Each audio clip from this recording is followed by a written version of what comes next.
ఇదిగో పెళ్లి కుమారుడు అతనిని ఎదుర్కొనరండి అను కేక వినబడెను. అప్పుడు ఆ కన్యకలందరూ లేచి తమ దివిటీలను చక్కబరచిరి గాని బుద్ధి లేని ఆ కన్యకలు మా దివిటీలు ఆరిపోవచ్చున్నవి గనుక మీ నూనెలో కొంచెము మా కీయుడని బుద్ధి గల వారిని అడిగిరి. అందుకు బుద్ధిగల కన్యకలు మాకును మీకును ఇది చాలదేమో, మీరు అమ్మవారి యొద్దకు పోయి కొనుక్కునుడని చెప్పిరి. వారు కొనబోచుండగా పెళ్లి కుమారుడు వచ్చెను. అప్పుడు సిద్ధపడి ఉన్నవారు అతనితో కూడా పెళ్లి విందుకు లోపలికి పోయిరి. అంతట తలుపు వేయబడెను.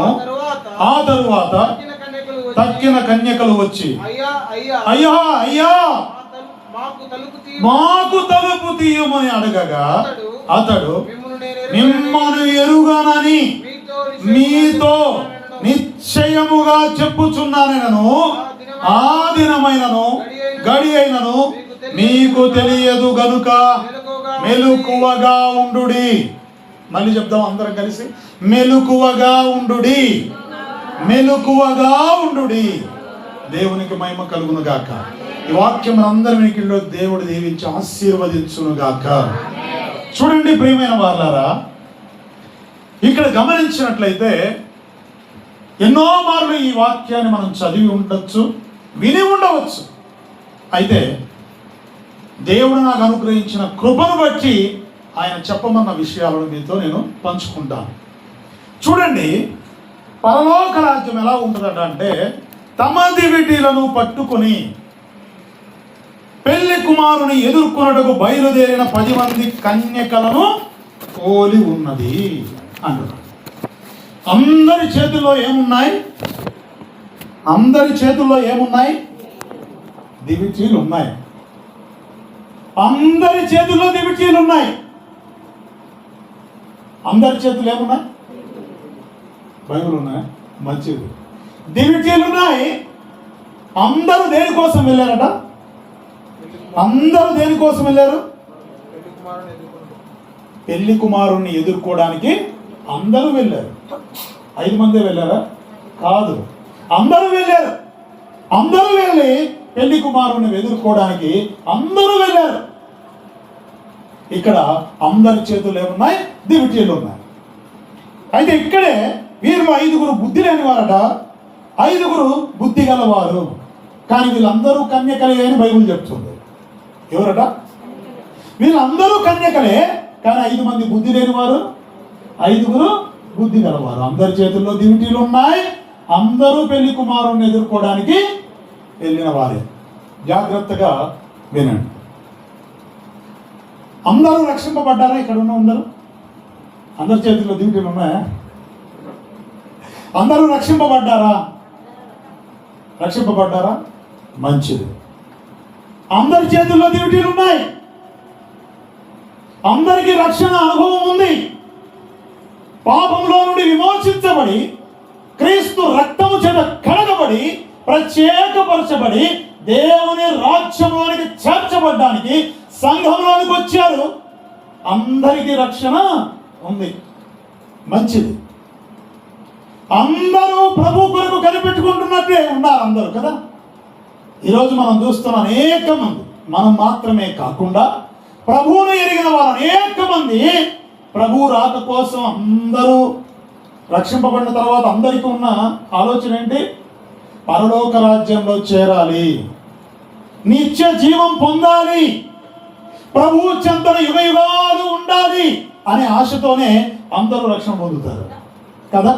నిత్య నరకం ఉండకూడదు, ఆ పాతాళము అగ్నిగుండంలో మేము ఉండకూడదు, ఎల్లవేళలా నిత్య జీవంలో ఉండాలని అందరూ తండ్రి కుమార పరిశుద్ధాత్మ ఏక నామములో బాప్తిసం పొంది ప్రమాణము చేసి ప్రభు ఎదుట రక్షణ పొందుతున్నారు. మంచిది. అయితే అందరి చేతిలో దివిటీలు ఉన్నాయి. రెండవదిగా అందరూ మొదట నిరీక్షణ ఉంది. ఎప్పుడు? ప్రభువుని ఎరిగిన నూతనమైన దినాలలో, ప్రారంభ దినాలలో అందరికీ నిరీక్షణ ఉంది. లేస్తే పరలోకం, పడుకో నిద్రపోతే పరలోకం, మెలకు వస్తే పరలోకం, ప్రభుతో ఉండాలి, ఎవరు మాట్లాడినా పరలోకం. ఆ ప్రారంభ దినాల్లో ఎలా ఉందో చెప్పండి. అందరి అనుభవం ఇదేగా. అందరికీ అనుభవం ఏంటి? ప్రభువుతో ఉండాలి. నేను రక్షణ పొందాను. రక్షణ పొందిన కొన్ని దినాలు ఎలా ఉంటుందంటే బైబిల్ చేతిలో నుండి పక్కకు పెట్టం. బైబిల్ చేతిలో నుండి పక్కన పెట్టకుండా ఎక్కడ చూసినా మంచిగా అసలు ఆ ఉద్యమం వేరు, ఆ ఆశ వేరు, ఆ ఆసక్తే వేరు. దినదినము కొద్ది దినాలు గడిచిపోయే కొద్దీ, దినాలు గడిచే కొద్దీ దివిటీలు ఏమైపోతున్నాయట? కాస్త కాస్త కాస్త కాస్త దివిటీలలో వెలుగు తక్కువ అవుతా వస్తూ ఉంది. ఈరోజు అనేక మంది నమ్మి బాప్తిసం పొందుతున్నారు, నీటి బాప్తిసం పొందుతున్నారు, రక్షణ అనుభవం ఉంది. కానీ ఆ పొందిన రక్షణను కొనసాగించగలుగుతున్నారా అనేది ప్రశ్న. పొందిన రక్షణ కొనసాగుతుందా? ఆలోచన చేయండి. ఈరోజు ఎంతో మంది ఉన్నారు, అనేక సంఘాలు ఉన్నాయి, ప్రభువుని ఎరిగి అనేక మంది రక్షణ పొందిన వారిగా కనబడుతున్నారు. అయితే రక్షణను కొనసాగించే వారు ఎంతమంది? దివిటీలు ఎప్పుడూ వెలిగే విధంగా ఉంచేవారు ఎంతమంది? ఆలోచన చేయాలి. అందరి దగ్గర దివిటీలు ఉన్నాయి, అందరూ ప్రభువుని ఎదుర్కోవడానికి వెళ్ళారు. వీళ్ళల్లో ఎవరన్నా వెనకడుగు వేశారా? వేయలేదు.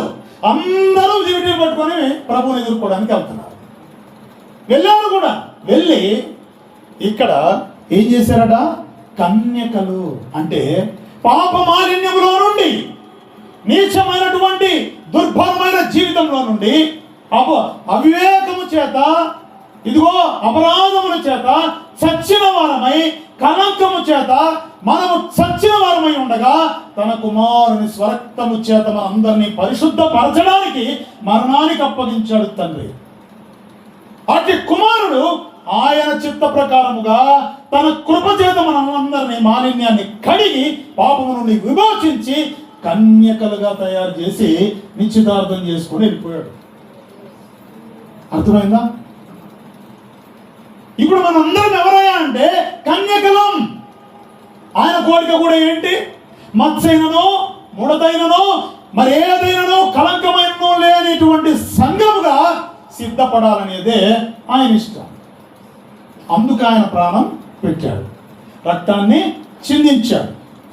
ఇప్పుడు అందరూ కన్యకలే, అందరూ మందిరానికి వచ్చేవాళ్ళే, అందరూ బైబిల్ చదివే వాళ్ళే, అందరూ రక్షణ పొందిన వారే, అందరూ క్రీస్తుని వెంబడించే వారే, అందరూ కన్యకలే. వీళ్ళందరూ ఎక్కడికి వచ్చారట? ప్రభువుని ఎదుర్కోవడానికి వచ్చారు. పెళ్లి కుమారుని ఎదుర్కోవడానికి వచ్చిన వారే. అయితే ఇక్కడే ఒక తంటా ఉంది. ఇక్కడ రెండు చెప్తుంది బైబిల్. ఏంటంటే వాక్యం చెప్తుంది 5 మంది బుద్ధి లేని వారు. ఎవరి గురించి చెప్పింది? మొదట ఇక్కడ బుద్ధి కలిగిన వారి గురించా, బుద్ధి లేని వాళ్ళ గురించా? ఇక్కడ మొట్టమొదటి రాయబడింది ఎవరి గురించి రాయబడింది? వీరులు 5 బుద్ధి లేని వారు అంటున్నాడు. మొట్టమొదటి ఎవరి గురించి చెప్తున్నాడు? బుద్ధి లేని వారి గురించి చెప్తున్నాడు. రెండవది 5 బుద్ధి గలవారట. బుద్ధి గలవారు చూడండి. ఈ బుద్ధి లేని వారు తమ దివిటీలు పట్టుకొని తమతో కూడా నూనె తీసుకుపోలేదు. దివిటీలు ఉన్నాయి కానీ వెలుగుతూ ఉండాలంటే ఏముండాలి? వీళ్ళ దగ్గర ఏం లేదట. ఉందా అంటే వాళ్ళ దగ్గర నూనె లేదు. సరే, మనల్ని మనం ఒకసారి పరీక్షించుకుంటే నూనె ఉందా? ఎందుకు రాయించి పెట్టాడంటే పరిశుద్ధాత్మ దేవుడు దీన్ని చదువుతున్నప్పుడు, విన్నప్పుడు మనలో కూడా ఏముండాలట? దివిటి ఉంది కానీ అది వెలగాలంటే నూనె ఉందా? కాబట్టి ఏముండాలంట? దివిటి వెలగాలంటే నూనె కాదు. అన్ని సిద్ధం చేశారు కానీ నూనె లేదు. వీళ్ళు నూనె తమతో పాటు తీసుకెళ్ళలేదంట. చూడండి, 5 బుద్ధి లేని వారు అంటే ప్రమాదమును పసిగట్టలేనటువంటి వారు వీరు. బుద్ధి కలిగిన వారు ఆపద వచ్చినప్పుడు ఏం చేస్తారంట? దాగుకుంటారు. బుద్ధి లేని వాళ్ళు ఏం చేస్తారంట? ప్రమాదంలో పోయి పడతారు. ప్రమాదాన్ని కనిపెట్టలేని వారిగా ఉన్నారు ఈ 5 మంది. తర్వాత చాలా పెద్ద సమస్య రాబోతుంది, చాలా పెద్ద ప్రమాదమే రాబోతుంది, దాన్ని పసిగట్టలేని వారిగా ఉన్నారు ఈ బుద్ధి లేని వాళ్ళు. చూడండి, ఇంకోటి ఏంటంటే జాగ్రత్త లేక ఉండేవారు. అంటే జాగ్రత్తగా ఎలా ఉండాలో వీరు సరిగా తెలియని వారు. కానీ రక్షణ పొందలేదా? పొందారు. రక్షణ అనుభవం ఉందా? ఉంది. ప్రతిరోజు మందిరానికి వస్తున్నారా? వస్తున్నారు. దేవుని సన్నిధిలో కనబడుతున్నారా? కనబడుతున్నారు. కానీ వీళ్ళు ఏంటంటే జాగ్రత్త లేదు. ఏం లేదు? జాగ్రత్త లేదు. కాబట్టి ఇక్కడ ఏం తీసుకుపోలేదంట? నూనె తీసుకుపోలేదు. తర్వాత అంటున్నాడు, బుద్ధి గలవారు తమ దివిటీలతో కూడా సిద్ధలలో నూనె తీసుకొని పోయిరి. బుద్ధి గలవారు ఏం తీసుకెళ్లారంట? వెలుగుచూ ఉండాలి కదా. వాళ్ళకి అర్థమైంది, బుద్ధి కలిగిన వాళ్ళకి. జాగ్రత్త పడేవారు నిరీక్షణ కలిగిన వారు వీళ్ళు. ఈ బుద్ధి కలిగిన వాళ్ళు రక్షణ పొందిన దినం నుండి ప్రభువును ఎదుర్కొనేంత వరకు కూడా నిరీక్షణ కలిగిన వారు వీళ్ళు. ఎల్లప్పుడూ తమ ఆత్మీయ విషయంలో జాగ్రత్తలు కలిగిన వారు. ప్రతిరోజు తమను తాము పరీక్షించుకునేవారు. ప్రతిరోజు తమకు తాము వాక్యముతో సరి చేసుకునే వారు ఈ బుద్ధి గలవారు. అర్థమైందా? మనము బుద్ధి లేని వారు గుంపు ఉంది, బుద్ధి కలిగిన వారి గుంపు ఉంది. ఇప్పుడు నేనైనా మనందరమైనా ఏ గుంపులో ఉన్నాం? ఎలాంటి గుంపులో ఉన్నాం? నూనె ఉందా? నూనె లేదా? ఆలోచన చేయండి. ఇక్కడ సిద్ధెలలో బుద్ధి గలవారు తమ దివిటీలతో కూడా సిద్ధెలలో ఏంటో సిద్ధెలు ఏంటి? సిద్ధెల్లో నూనె తీసుకుపోలేదంట, తీసుకెళ్ళారంట. వాళ్ళు మాత్రం సిద్ధెలు లేవు, నూనె లేదు. వీళ్ళకు సిద్ధెల్లో రాయబడి ఉంది, కానీ వాళ్ళ దగ్గర సిద్ధెలు కూడా లేవు. అంటే ఉంటే ముందు నూనె తీసుకెళ్తే కదా సిద్ధెలు ఉండేది. హృదయంలో ఏం లేదు? ప్రభువును ఎదుర్కొనేంత విశ్వాస పరిణామం లేదు. కానీ బుద్ధి కలిగిన వాళ్ళకి హృదయంలో అంతము వరకు ఎవరైతే విశ్వాసం నిలిచి ఉంటారో వాళ్ళు రక్షింపబడతారని వాక్యంలో రాయబడింది. వీరి యొక్క సిద్ధులలో, వీరి యొక్క హృదయంలో ప్రభువును చివరి గడియలో ఎదుర్కొనేంత విశ్వాసం బుద్ధి కలిగిన వాళ్ళకు ఉంది. కానీ బుద్ధి లేని వాళ్ళకి ఏం లేదు. క్షణం వింటారు, క్షణం బయటికి వెళ్తారు. క్షణం ప్రభు అంటారు, క్షణం లోకం అంటారు. క్షణము సంఘం అంటారు, కాసేపు బయట ఉంటారు. వీరి హృదయంలో 2 తలంపులు ఉన్నాయి. 2 తలంపులు ఉన్నాయి. లోకము కావాలి, దేవుడు కావాలి. లోకము కావాలి, సంఘము కావాలి. లోకము కావాలి, వాక్యము కావాలి. ఏది నిలబడుతుంది చివరికి?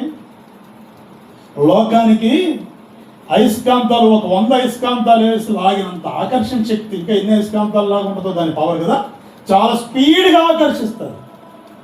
5 కనే కుర్రవాడు 3వ అంతస్తులో కూర్చొని ఉంటే ఒక కేర్లెస్ ఫెలో, స్థలం ఉంది, దివిటీలు ఉన్నాయి, వెలుగు చక్కగా ఉంది, కానీ అంత కానీ ఎక్కడ కూర్చున్నాడు? కిటికీలో కూర్చున్నాడు. పడితే ఇటన్నా పడాలి, కానీ అవతలికే పడ్డాడు. కారణం ఏంటంటే లోకము ఆకర్షించే ఆ విధానము చాలా బలంగా ఉంటుంది. జాగ్రత్త. లోక సంబంధమైన ఆకర్షణ ఆత్మీయ జీవితాన్ని పోగొట్టుకొని దిగంబరత్వంలోకి తీసుకొస్తుంది. యెరూషలేములో నుండి యెరికోకు దిగొచ్చే స్థితిలోకి తీసుకొస్తుంది. జాగ్రత్త అంటున్నాడు. కాస్త చాలు, పులిసిన పిండి కొంచెం చాలు, ముద్దంతా పిలిసిపోడాలి కదా. సేవకులు ఎన్నో మార్లు చెప్తుంటారు, ఎన్నో మార్లు. కానీ లోకము మభ్య పెడుతూ ఉంటుంది, లోకము భ్రమ పెడుతూ ఉంటుంది. జాగ్రత్త. వారి సిద్ధులలో నూనె లేదు, సిద్ధులునేమో నూనె లేదు. అంటే ప్రభువుని ఎదుర్కొనేంత విశ్వాస పరిణామం వాళ్ళ దగ్గర లేదు. హృదయంలో ఏమాత్రం నిరీక్షణ లేదు, విశ్వాసం లేదు. కానీ కన్యకలే, బైబిల్ పట్టుకొని ప్రతిరోజు వచ్చేవాళ్ళే, రక్షణ పొందిన వారే, బాప్తిసం తీసుకున్న వారే, ఎదుర్కోవడానికి వెళ్ళిన వారే. కానీ ప్రభు వచ్చినప్పుడు ఆయనతో కలిసే నిరీక్షణ కానీ విశ్వాస పరిణామం కానీ వీళ్ళ దగ్గర లేదు అని స్పష్టంగా బైబిల్ చెప్తుంది కదా. కాబట్టి ఈ బుద్ధి కలిగిన వాళ్ళు సిద్ధెలలో నూనె పట్టుకుని వెళ్ళారు. వీరి విశ్వాసం ఎలా ఉందంట? అంతం వరకు విశ్వసించువాడెవడో. తాము ఏ విశ్వాసానికి వచ్చారో, ఏ విశ్వాసం ద్వారా రక్షింపబడ్డారో, ఎవరి వద్దకు వచ్చారో ఆ విశ్వాసాన్ని అంతము వరకు విడవకుండా ఆయన చేయిని పట్టుకొని ఆయన అడుగుజాడలో ఎందరైతే నడుస్తారో వారు మాత్రమే దివిటీలు వెలుగుతూ ఉంటాయి, కుమారునితో వెళ్తారు. ఇక్కడ చూడండి, సిద్ధలలో హృదయంలో విశ్వాసం ఉంది, దీనికి నిరీక్షణ ఉంది. ఎంత నిరీక్షణ అంటే చివరి వరకు ప్రభు వస్తాడు, తీసుకెళ్తాడు. ఈరోజున్న పరిస్థితుల్లో బయట జరుగుతున్న అనేక పరిణామాలను బట్టి చాలా మంది వాళ్ళ విశ్వాసాన్ని ఏం చేస్తున్నారు? వదిలేస్తున్నారు. ఒక్కొక్కడు అంటున్నాడు గర్వాపసి. ఏమంట వీడు? కొంతమంది అంటున్నారు గర్వాపసి, వెనక్కి తిరిగిరా అంట. తిరిగి రమ్మనగానే ఈ పనికి మాలిన వాళ్ళంతా వెళ్ళిపోతున్నారు. అంటే ఇలా క్రీస్తు ఎవరు? సిద్ధంలో నూనె లేదు, హృదయం మొద్దుబారిపోయింది, భక్తిని విడిచి భక్తిహీనులైపోతున్నారు అనేక మంది. కారణం ఏంటంటే ఈ అంత్య దినాలలో పాపము చేత కలుగు భ్రమ. జాగ్రత్త అంటున్నాడు. పాపం వల్ల భ్రమ కలుగుతుంది. నిన్ను లోకంలోనికి ఈడ్చుకొని పోవడానికి వాడు తోట అనేక నక్షత్రాలను ఊడ్చి కింద పడేస్తాడండి అంత్య దినాల్లో. జాగ్రత్త అని దేవుని వాక్యం సెలవిస్తాము. ఆలోచించండి. గర్వాపసి అనగానే ఎంతో మంది వెళ్ళిపోతారు వెనక్కి, పిచ్చోళ్ళు. నిరీక్షణ లేదు, విశ్వాసం లేదు, యేసు క్రీస్తుని ఎందుకు నమ్ముకున్నారో కూడా తెలియని మూర్ఖులు ఈరోజు బయటికి వెళ్ళిపోతా ఉన్నారు. అంటే విశ్వాసం ఏమైపోయింది? నమ్మకం వేరు, విశ్వాసం వేరు. నమ్మకం ఈరోజు ఉండొచ్చు, రేపు ఉండకపోవచ్చు. నేను చెప్పినట్టు వింటే నమ్మొచ్చు, నేను చెప్పింది వినకపోతే అవతల వారు నమ్మకపోవచ్చు. కానీ విశ్వాసం అనేది చివరి వరకు ఉంటుంది. మరి మనలో ఉండేది విశ్వాసమా, నమ్మకమా? ఒక ఆమెకు బరిగొడ్డు పాలిస్తూ ఉందంట, ఇవ్వడం మానేసిందంట. ప్రార్థన చేస్తే, పాస్టర్ గారు వచ్చి ప్రార్థన చేస్తే బరిగొడ్డు మళ్ళీ పాలిస్తుందంట, చర్చికి పోయిందంట. ఆ బరిగొడ్డు సంవత్సరం తర్వాత చచ్చిపోయిందంట, చర్చికి రావట్లేదంట. పాస్టర్ గారు ఏమ్మా చర్చికి రాకుండా ఏం చేస్తావమ్మా, రామ్మ అంటే, భలే పాస్టర్ పోవాయా, ప్రార్థన చేసావు, పాలిచ్చింది, నా బరిగొడ్డు సచ్చిపోయింది, ఇప్పుడు నువ్వు తెచ్చిస్తావా బరిగొడ్డుని? ఏం యేసు ప్రభు పోవాయా, పాలిచ్చే బర్రెని చంపాడు. ఇది విశ్వాసం. బర్రెగొడ్డు కోసం ఇదా విశ్వాసం? ఏమున్నా లేకపోయినా, అంజూరపు పళ్ళు పూయకపోయినా, పండకపోయినా, ద్రాక్ష పళ్ళు లేకపోయినా, కొట్టులో ధాన్యం లేకపోయినా, నూనె లేకపోయినా, ఎలాంటి పరిస్థితులు వచ్చినా, కరువైనా, ఖడ్గమైనా, చంపుతామన్నా, శ్రమల్లోనైనా నేను క్రీస్తును కలిగి ఉన్నాను, విడిచిపెట్టను, నిత్య జీవంలో ఉండడానికి నా క్రీస్తే నాకు ఆధారము గనక నేను విడిచిపెట్టను అని ధైర్యంగా చెప్పగలిగినప్పుడు అది విశ్వాసం. వారికి నిరీక్షణ ఉంటుంది. యేసు ప్రభు ఒక రోజు రాబోతున్నాడు, ఆయనతో మేము వెళతాం, సచ్చి సమాధిలో ఉన్నా లేపుతాడు అనే విశ్వాసం ఉన్నవారు మాత్రమే దివిటీలు ఎప్పుడు ఎదుగుతూ ఉంటారు. లేదంటే ఏమవుతాయంట? అక్కడెవరో కొడుతున్నారు, ఇక్కడెవరో కొడుతున్నారు, వాళ్ళు ఎవరు ఏదో అన్నారు, వీళ్ళు లేదు. ఇలా ప్రతి దానికి ఎక్కడెక్కడో జరిగే పరిణామాలు బయట ఎంతో మంది హ్యాపీగా, ప్రశాంతంగా అన్ని అనుభవిస్తున్నారే. మేమేమో, మా పాస్టర్ గారేమో ఎప్పుడు ప్రార్థన, భక్తి అంటున్నారే. ఇదేంటి, ఇలా కట్టేశారు మమ్మల్ని అని ఒకవేళ హృదయం మారితే సిద్ధెలలో నూనె ఏమవుతుంది? ఆరిపోతుంది. జాగ్రత్త అని వాక్యం స్పష్టంగా మనకు చెప్తాం. చూడండి, తీసుకుపోయి పెళ్లి కుమారుడు ఆలస్యము చేయగా వచ్చిన సమస్య అంతా ఇదే. వచ్చిన సమస్య ఏంటి చెప్పండి? చాలామంది అంటారు ఏమని, ప్రభు తొందరగా వస్తే బాగుండి, సమస్య అంతా లేకుండా పోయేది. మా భార్య ఎప్పుడు అంటా ఉంటుంది, చాలాసార్లు అంటాము, అసలు ఈ పాపం ఎంతోమంది చచ్చిపోతున్నారు ఇలాగ, అసలు ప్రభు తొందరగా వస్తే వెళ్ళిపోయేవాళ్ళం. ఆయన బాధ ఏంటి? ఏ ఒక్కరు నశించకుండా ప్రతి మనుష్యుడు రక్షణ పొందాలి. ఆయన ఆలస్యం చేయడానికి ఊరికి ఆలస్యం చేయట్లా. ఎందుకంటే ఆలస్యం చేస్తుంది? నీవు నేను బయటికి వెళ్ళి ఏం చేయాలట? సువార్త. నిజంగా మనందరం సువార్తను ప్రకటిస్తున్నాం. మీ సేవకుడు సమర్పించుకొని ఒక ఆర్మీ నుంచి రిటైర్డ్ అయ్యి ఈరోజు సమర్పణ కలిగి, నేను మొన్న ఆయనతో వెళ్తుంటే ఎక్కడ నడుస్తున్నాడు ఆ కంపలో నాకు అర్థం కావాలి. నాకు నిజంగా ఆశ్చర్యం అనిపించింది. మాకు దేవుడు ఆ సమర్పణ కలిగి ప్రభు పట్ల ఆసక్తి ఉంటే కానీ ఆ విధంగా చేయలేము. అనుభవించడానికి ఎన్నో ఉన్నా అవన్నీ పక్కన పెట్టి దేవుని పనే. నేను ఎప్పుడు మాట్లాడినా మందిరం గురించే మాట్లాడుతుంటాడు. ఎంతసేపు ఉన్నా కానీ ఇంకా పెద్ద మందిరం కట్టాలంటాడు, ఇంకా రకరకాల చోట్ల అందరికీ సహాయం చేయాలన్నా ఇదన్నా. ఎంతసేపు ఉన్నా వాక్యము ఏది చెయ్యాలో దాని గురించి ఆశ కలిగి ఉంటుంది. మరి అలాంటప్పుడు సంఘం కూడా ఎలా ఉండాలంట? నడుము బిగించాలి. దేనికి నడుము బిగించాలి? మనిషి శరీర సంబంధమైన నడుము నిలబడడానికి ఉపయోగపడుతుంది. నడుము పోయిందనుకోండి ఉంటాడా? జీవితాంతం మంచంలో పడాలి. మరి ఆత్మీయ జీవితంలో నడుమేంటి? మనస్సు. అది శరీరంలో కలవర పెడతా ఉంటుంది. భవిష్యత్తు గురించి చూపిస్తుంది, గతం గురించి ముందు పెడుతుంది. వర్తమానంలో నిన్ను ప్రశాంతంగా బ్రతకనియదు. ఆ మనస్సుని నడుమును ఏం చేయాలట? వాక్యంతో బిగించాలి. బిగించి ఏం చేయాలి? మీ దీపాలట ఎత్తి పట్టుకోవాలి. ఏం చేయాలి? ఆ వెలుగులోనికి అనేక మంది ఏం చేయాలి? చీకట్లో నుంచి మందిరంలోకి వస్తూ ఉండాలి. నిజంగా అలా మనం ఉన్నామా? నిజంగా మనము అలా ఉన్నామా? ఆలోచన చేయండి. మన నోరు తెరిస్తే సువార్త, వాక్యం, దేవుని ప్రేమ ఇలా ఉండాలి. మన నోరు తెరిస్తే దేవుని మాటలే రావాలి. ఈ బుద్ధి కలిగిన వాళ్ళు చూడండి, పెళ్లి కుమారుడు ఆలస్యం చేయగా వారందరూ కునికి నిద్రించుచుండిరి. అందరు నిద్రపోయారా? 5 మంది నిద్రపోయారు. అందరు నిద్రపోయారు. బుద్ధి లేని వాళ్ళు నిద్రపోయారు, బుద్ధి కలిగిన వాళ్ళు నిద్రపోయారు. కానీ బుద్ధి లేని వాళ్ళకి, బుద్ధి కలిగిన వాళ్ళకి ఉన్నది ఏంటంటే మెలకువ.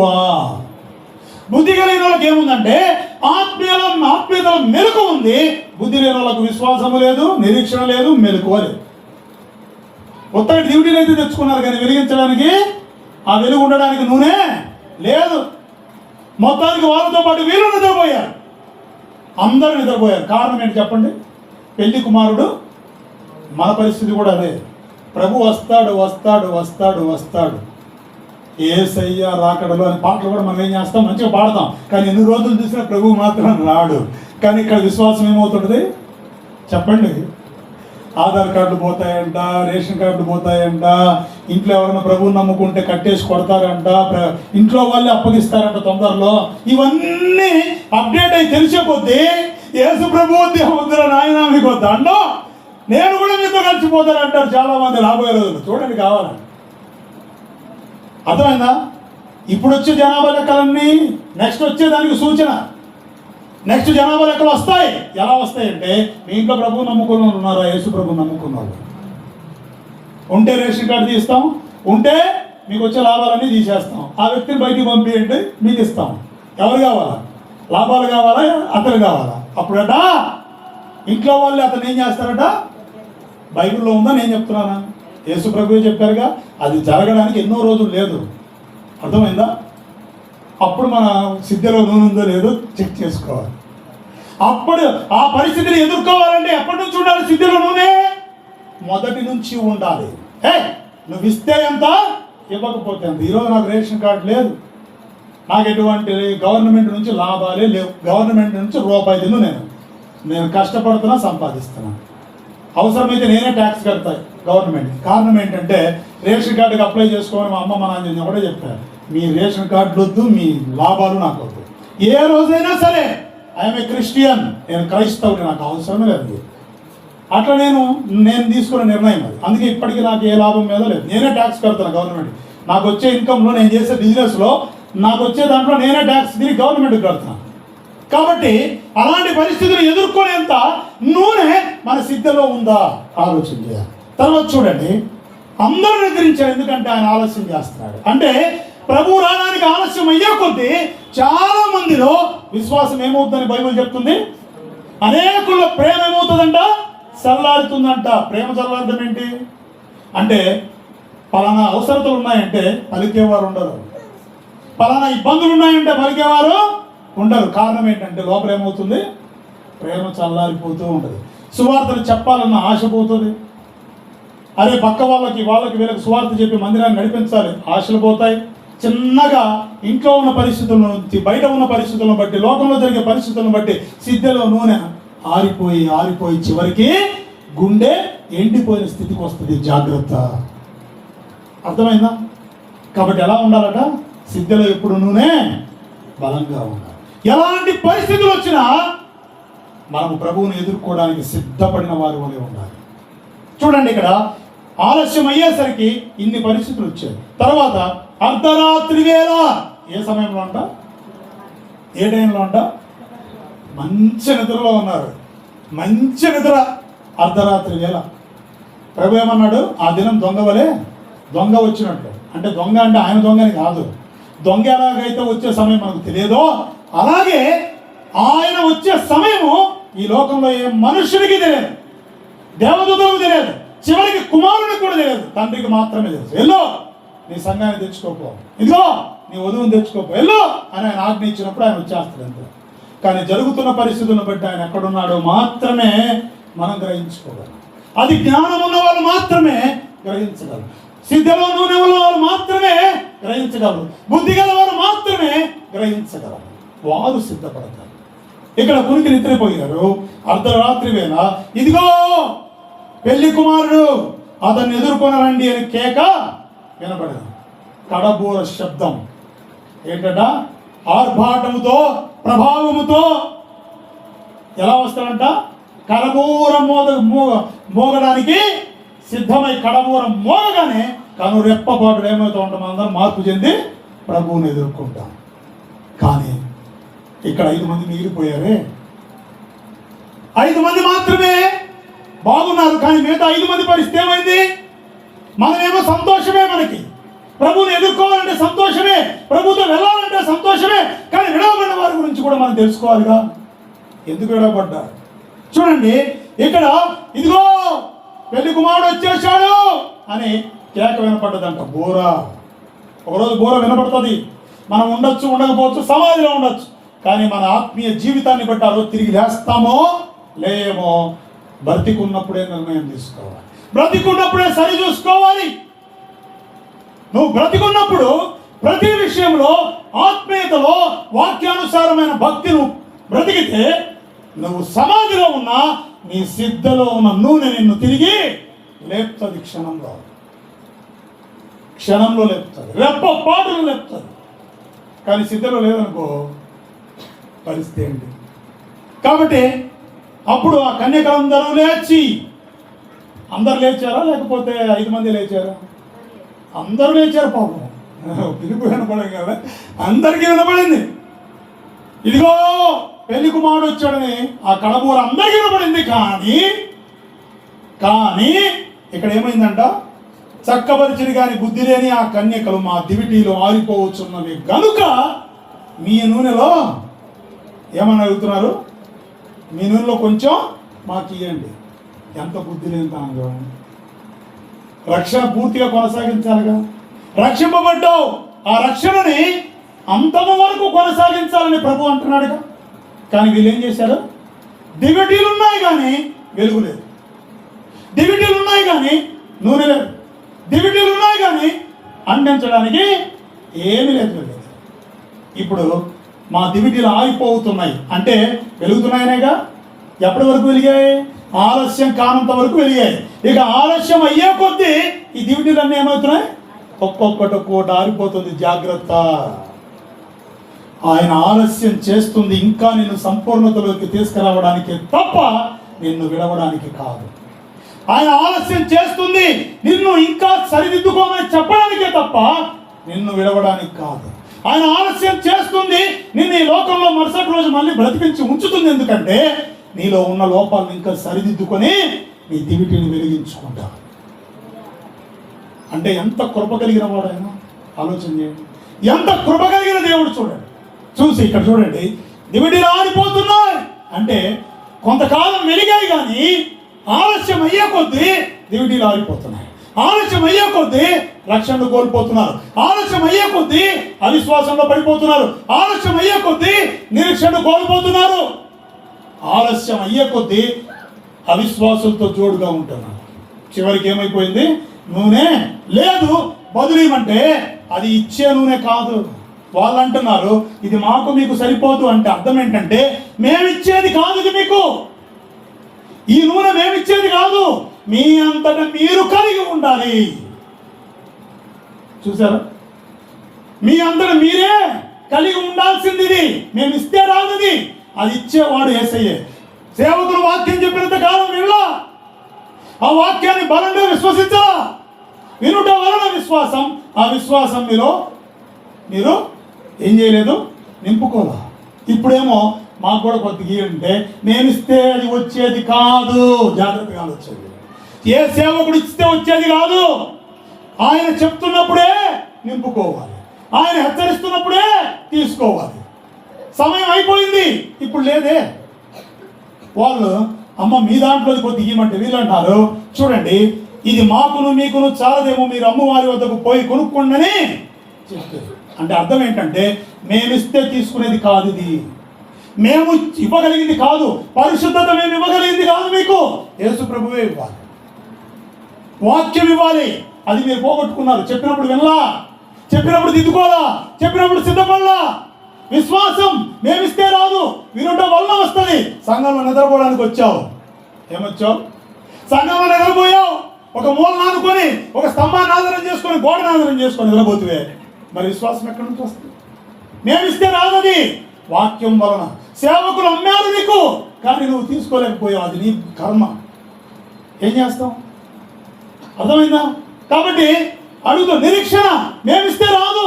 ప్రతిరోజు నువ్వు బైబిల్ చదివి ప్రార్థనలో ఉంటూ సంఘ క్రమంలో ఉంటూ ప్రతి క్షణం దేవుని మార్గంలో నడుస్తుంటే ప్రభు వస్తాడని నిరీక్షణ నీకు ఉండేది. కానీ నువ్వు పోగొట్టుకున్నావే. అది మేమిస్తే రాదు. మా నూనెలో నుంచి నీకు ఇవ్వడానికి కుదరదు. మా నూనె మీ నూనె మీ నూనె, కాబట్టి మేము ఇవ్వడం కుదరదు. ఎప్పుడు జాగ్రత్త పడాలి? సమయం ఉన్నప్పుడే జాగ్రత్త పడాలి. చూడండి, కొనుక్కోండి అని చెప్పి వారు కొనబోచుండగా, ఇంతకు అమ్మేవాళ్ళు ఆడున్నారు. ఇంకా వీళ్ళు కొనబోచున్నారంట, కానీ అమ్మేవాళ్ళు లేరు. ఎందుకని? ఇక మిగిలిపోయేది అబద్ధ ప్రవక్తలు. మిగిలేది ఎవరు? మనల్ని క్రూరంగా హింసించేవాళ్ళు. మిగిలిపోయేది ఎవరు? లాక్కొని తోడేవాళ్ళు, లాక్కుపోయే వాళ్ళే తప్ప ఇంకెవరున్నారు? సరైన వాక్యం అందించి చెప్పేవాళ్ళు. ఉన్నప్పుడంతా నెత్తి నూరు కొట్టుకొని సరిగా క్రమంగా రండమ్మా, సరిగా నేర్చుకోండమ్మా, ఆత్మీయ జీవితంలో ఎదగండమ్మా అని చెప్పేవాళ్ళు ఎత్తపడతారు కదా. ఆయన స్వరమే ఎత్తపడతారు కదా. మరి ఇంకెక్కడున్నారు నువ్వు కొనుక్కోవడానికి వెళ్తే? ఎవరు అమ్ముతారు అక్కడ? వెళ్ళబోచున్నారు కానీ కొనబోచుండగా పెళ్లి కుమారుడు వచ్చేసాడు. వీళ్ళు ఇంకా కొనేదానికి పరిగెడుతున్నారు. ఎవరున్నారు కొనుక్కోవడానికి? అంత మాయే లోకంలో. ఒక్కసారి సువార్త ద్వారాలు మూసేస్తే, సువార్త ఎప్పుడైతే దేవుడు మూసేశాడో ఇక పరిశుద్ధాత్మ దేవుడు సంఘాన్ని తీసుకొని ఏం చేస్తాడు? అయిపోయింది. ఇంకెవరున్నారు ఇక్కడ నుంచి చెప్పడానికి? ఇంకెవరున్నారు నీకు అమ్మడానికి? ఇక మొత్తం లోకంలో మోసమే ప్రభుత్వం. ఇక నిన్నెవరు పట్టించుకుంటారు? కొడతారు, పెడతారు. ప్రియుడు వెళ్ళిపోయిన తర్వాత తలుపు తట్టాడు పడుకొని నిద్రపోతుంది. పాదాలు చెప్పులు వదిలేస్తేవి, వస్త్రాలు తీసేస్తేవి, అన్నీ తీసేస్తేవి. ప్రియుని స్వరం వినకపోతేవి. బయటికి పోతే అందరూ కొడుతున్నారు. అక్కడ కొట్టకేం చేస్తారు? చూడండి, ఇక్కడ కొనుక్కోండి చెప్పిన వారు కొనబోతున్నాడు. పెళ్లి కుమారుడు వచ్చేసాడు. అప్పుడు సిద్ధపడి ఉన్నవారు అతనితో కూడా పెళ్లి విందుకు లోపలికి. అబ్బా, ఎంత మంచిగుందో కదా ఈ మాట. పెళ్లి విందుకు అటు లోపలికి. ఇంతకి మనం వెళ్తామా? మనందరం వెళ్దామా? వెళ్ళాలని అందరికీ ఆశ. ఇంతకు వెళ్తామా? మన సిద్ధలో నూనె ఎంత ఉందా? మన సిద్ధంలో నూనె ఉందా? మన దివిటీలు వెలుగుతున్నాయా? ఆలోచించుకోవాలి. చూడండి, లోపలికి పోయి అంతటి తలుపు వేయబడింది. ఎవరు వేశారు తలుపు? ఇక ప్రభు వేస్తే తీయడానికి ఎవరికైనా అవుద్దా? అవ్వదు. తలుపు వేయబడిన తర్వాత ఇంకెంత ముత్తుకున్నా ఇక లేదు. సిద్ధపడ్డ వాళ్ళు మాత్రమే లోపలికి వెళ్ళారు. సిద్ధపడ్డ వాళ్ళే లోపలికి వెళ్ళారు, కానీ ఇక లేదు. చూడండి, అయ్యా ఆ తర్వాత తక్కిన కన్యకలు మిగతా 5 మంది వచ్చారు. వాళ్ళకి ఎక్కడుంది అమ్మడానికి, వీళ్ళు కొనడానికి వచ్చారు. వచ్చి పెళ్లి కుమారుడు వచ్చి లోపలికి వెళ్ళిపోయారు. ఈ 5 మంది కన్యకలు వెళ్ళారని తెలుసుకొని ఈ 5 మంది పరిగెత్తుకుంటూ వచ్చి అయ్యా మాకు కూడా తలుపు తీయమని కొడతా ఉన్నారు. బయట నిలబడి తలుపులు కొడుతుంటే లోపల నుంచి ఒక స్వరం వస్తుంది. ఏంటో తెలుసా? మిమ్మల్ని నేను ఎరుగనని మీతో నిశ్చయంగా. ఇదేంటండి? రక్షణ పొందారు, ఆదివారం ప్రార్థనకు వస్తున్నారు, ఎక్కడ ప్రార్థన పెట్టినా వస్తున్నారు, వాక్యం చదువుతున్నామంటున్నారు, ప్రార్థన చేస్తామంటున్నారు, పరిచర్య చేస్తున్నారు. మరి ఇంత సమయం ఇంతకాలము చేసి చివరాఖరులో మీరెవరో నాకు తెలియదు అంటున్నాడు ఆయన. ఇదేంటిది? మీరెవరో నాకు తెలియదు అంటాడు. లోపలికి వెళ్ళిపోయిన తర్వాత తలుపులేసి మిమ్మల్ని ఎప్పుడూ ఎరగలేదు, నిశ్చయంగా చెప్తానంటున్నాడు. ఎట్లుంటుంది చెప్పండి? ఆదివారం వచ్చి భక్తి జీవితం చేసి సాపలేసి బట్టలేసి కుర్చీలేసి ఎక్కడ జరిగితే అక్కడికి వెళ్ళి అన్ని చోట్లకు పోయి ఇంత చేసి చివరాఖరులో మీరు ఎవరో నాకు తెలియదని ఆయన అన్ని బయట ఉంచితే ఇక వెలుపల్లి ఏముంటుంది? పళ్ళు కొరుక్కోవడం, ఏడుపు. అర్థమైందా? పళ్ళు కొరకడం, ఏడుపడం. ఎట్లుంటుంది చెప్పండి? చివరిలో ఆ భయంకరమైన పరిస్థితి వేరేగా ఉంది. కాబట్టి తలుపు తీయమని అడగ్గా అతడు మిమ్మల్ని ఎరుగని మీతో నిశ్చయంగా చెప్తున్నాను, నా దినమైనను గడి అయినను మీకు తెలియదు గలక ఎలాగుండాలట? మెలకువగా ఉండుడి. ఇది అర్థమైందా? ఆ దినమైన ఆ గడి అయినా తెలుసా? చాలామంది చెప్తున్నారు 2030లో వస్తాడు, 35లో వస్తాడు. తప్పు. సంవత్సరాలు లెక్కలు చెప్పడానికి మన దగ్గర ఛాన్స్ లేదు. అందుకే ప్రభు అంటాడు, తండ్రికి మాత్రమే తెలుసు, కుమారునికైనా దేవదూతలకు కూడా తెలియదు. అటువంటిది వీళ్ళందరూ చాలామంది చెప్పి మోసపుస్తూ ఉన్నారు. కాబట్టి ఆయన ఎప్పుడు వస్తాడో తెలియదు, కానీ ఆయన రాకడకు సూచనలు మాత్రం మనకు తెలుసు. కాబట్టి మనం జాగ్రత్త పడి ఎలాగుండాలట? మెలకువగా ఉండాలి. కాబట్టి మనందరము ఎలా ఉండాలని దేవుడు కోరుకున్నాడు. ఒకసారి తలుపేస్తే వస్తా? నోవా దినంలో ఉన్నాడు, నోవా లోపలికి వెళ్ళి దేవుడే తలుపేశాడు. ఇంక వస్తా నోవా తీయాలనుకున్నా రాదు.